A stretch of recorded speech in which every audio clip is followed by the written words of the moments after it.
एक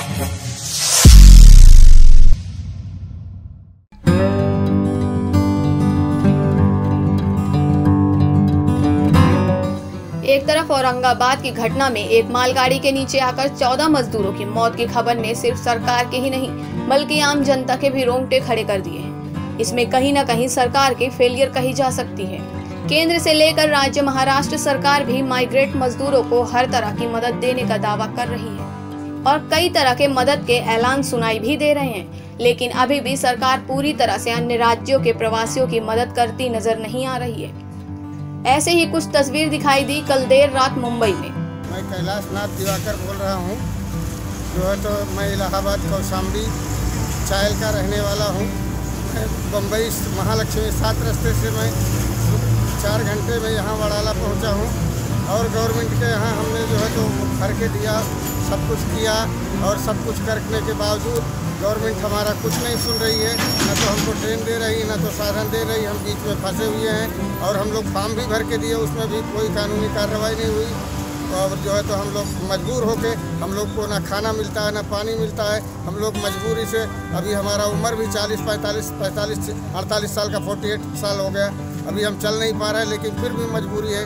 गवर्नमेंट की ये कमी की वजह से हम लोग सब पैदल जा रहे हैं, क्या करें। उत्तर प्रदेश के मजदूर 360 किलोमीटर की दूरी तय करने पैदल निकल पड़े हैं। मुंबई में लॉकडाउन में अटके दिहाड़ी मजदूर और अन्य सभी तबके के कामगार इनमें पैदल जा रहे हैं। लोगों में छोटे बच्चे भी शामिल हैं।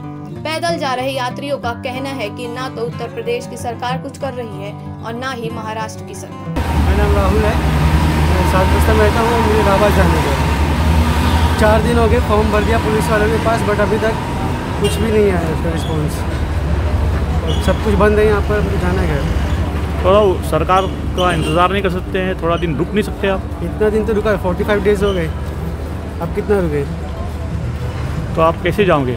अभी पैदल जाना पड़ रहा है सब। तो जाने के लिए कुछ साधन, पानी, खाना पीना, कुछ कैसे जाओगे आप? कुछ नहीं, अभी तो ऐसे ही जा रहे हैं। आपको बता दें कि पैदल जा रहे इन प्रवासियों में एक व्यक्ति ने ये भी कहा कि 7 मई को गांव में उनके पिता का देहांत हो गया है। गांव में भाई अकेला है, कंपनी बंद हो गई है, सेठ कब पगार देगा। पैदल जा रहे हैं, कम से कम पिताजी के कार्यविधि के कुछ कार्यक्रमों को पूरा कर सकेंगे। सर, मैं राजू दिवाकर बोल रहा हूँ। हम लोग अभी मुंबई से महालक्ष्मी से निकले हुए हैं और उड़ाला तक पहुँचे, अभी 4 घंटे हो गए सर। अभी हम लोग को ट्रेन नहीं मिल रही है, इसके लिए अभी जो है हम लोग पैदल इलाहाबाद तक जाएंगे। तो आपने कुछ इंतज़ार नहीं किया सरकार जो आपका बंदोबस्त करे जाने का, फिर भी आप रुक नहीं सकते कुछ दिन तक? सर, हम लोग तो रुके हुए थे इतने दिन से, नहीं अभी खाने पानी का कुछ प्रॉब्लम है सब। इन प्रवासी मजदूरों से मिली जानकारी के मुताबिक इनमें से ज्यादातर मजदूर मुंबई के महालक्ष्मी स्थित धोबी तालाब में धोबी का काम यानी कि कपड़े धोने आदि का काम करते हैं। लेकिन लॉकडाउन के कारण पूरी व्यवस्था ठप हो जाने से इन्हें किसी भी प्रकार की कोई मदद नहीं मिल रही है। स्थानीय लोग मदद कर रहे थे, लेकिन सरकार की ओर से कुछ भी मदद नहीं मिल पा रही थी। पैदल निकल पड़े हैं ये सभी, उम्मीद जता रहे हैं कि रास्ते में कोई दयावान आदमी मिल जाए और कुछ दूर तक छोड़ दे।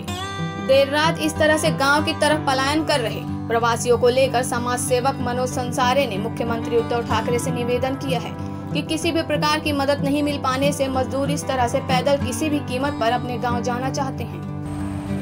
सेंट्रल गवर्नमेंट और स्टेट गवर्नमेंट इन्होंने ऐलान किया है कि जो भी कोई भी राज्य में जो पर प्रांतीय है उनको अपने गांव जाना है। जो दिहाड़ी मजदूर है तो उनको छोड़ने की व्यवस्था सेंट्रल गवर्नमेंट ने की है, ऐसा सेंट्रल गवर्नमेंट का एक इश्तिहार आया। कल के न्यूज़ में मैंने देखा कि सेंट्रल गवर्नमेंट कह रही है कि जो ट्रेन है उसमें का 85% जो भुगतान है किराया वो सेंट्रल गवर्नमेंट करेगी और 15% स्टेट ने करना चाहिए।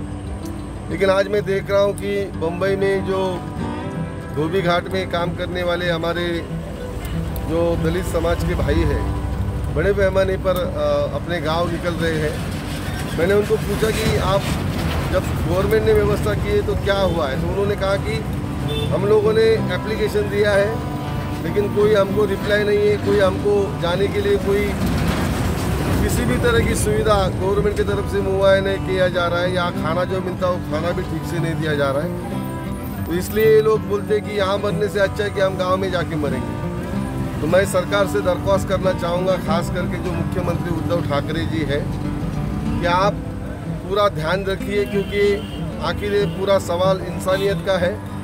अगर ये लोग 1300, 1400, 1500 किलोमीटर चलते जाएंगे, धूप इतनी कड़ी धूप है, इस धूप में ये चलते जाएंगे तो बेशक इसमें कई उम्र दराज लोग हैं, इनके बीच में रास्ते में जान भी जा सकती है। और ऐसा एक वाकया हुआ है कि एक लड़का यहाँ से यूपी निकला, घर पहुँचा और दूसरे दिन उसका देहांत हो गया।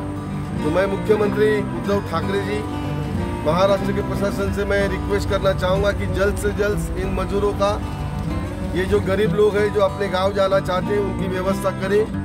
अन्यथा जिस तरह से 14 मई को बैंड्रा में हुआ था, काफ़ी तादाद में लोग, हजारों के तादाद में लोग रास्ते में आए थे, तो ऐसा हो सकता है इनका सब्र का बांध अगर टूट गया तो मुझे नहीं लगता है कि ये लोग यहाँ पर रहेंगे। कि किसी भी कीमत पे अपने घर, अपने बाल बच्चों में, अपने गांव जाना चाहते हैं, क्योंकि यहाँ पर उनका कहना है कि खाना ठीक से नहीं मिल रहा है, अनाज नहीं मिल रहा है, कोई रोजी रोजगार नहीं है। तो मुझे लगता है कि ये अच्छा नहीं होगा। तो मैं उद्धव जी से फिर एक बार रिक्वेस्ट करना चाहता हूँ कि आप बड़े पैमाने पे इन लोगों को यहाँ पर इनकी व्यवस्था करें।